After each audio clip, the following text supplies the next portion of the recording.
Congress files में अब तक आपने देखा कैसे कांग्रेस ने पेंटिंग के नाम पर की पैसों की उगाही, कैसे कोयले को भी बना डाला घोटाले का शिकार, कैसे कॉमनवेल्थ घोटाला कर देश को किया शर्मसार, 2G घोटाला कर देश को लगाई करोड़ों की चपात।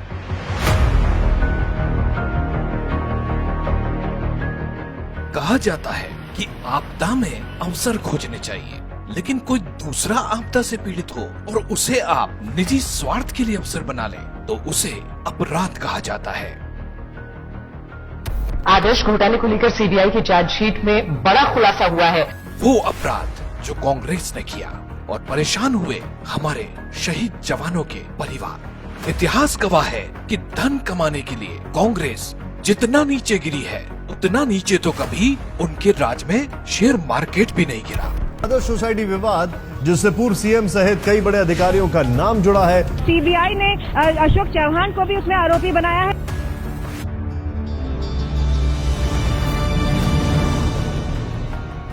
कांग्रेस ने आदर्श हाउसिंग सोसाइटी घोटाला करके उन शहीदों का अपमान किया जिन्होंने कारगिल युद्ध में देश की रक्षा की खातिर अपनी जान गंवा दी।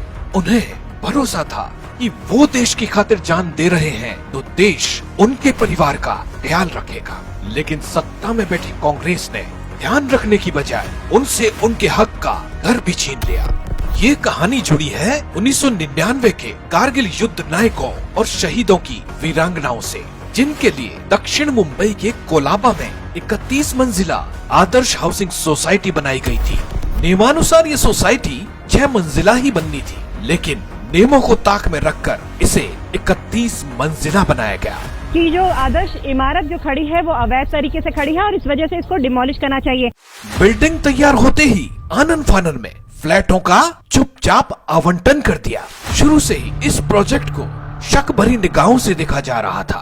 कुछ लोग कभी कभी घोटालों का जिक्र करते थे, लेकिन हकीकत सामने आई साल 2010 में, जब एक आरटीआई से पूरे देश को कांग्रेस के काले कारनामों के बारे में पता चला कि कांग्रेस के नेताओं, नौकरशाहों और सैन्य अधिकारियों ने अपात्र होते हुए भी इन फ्लैट्स को खुद के लिए, अपने रिश्तेदारों के लिए आवंटित कर लिया है। कांग्रेस के नेताओं ने नियम तो इतनी आसानी से बदले जैसे नियम नहीं उनके ड्राइंग रूम के पर्दे हों।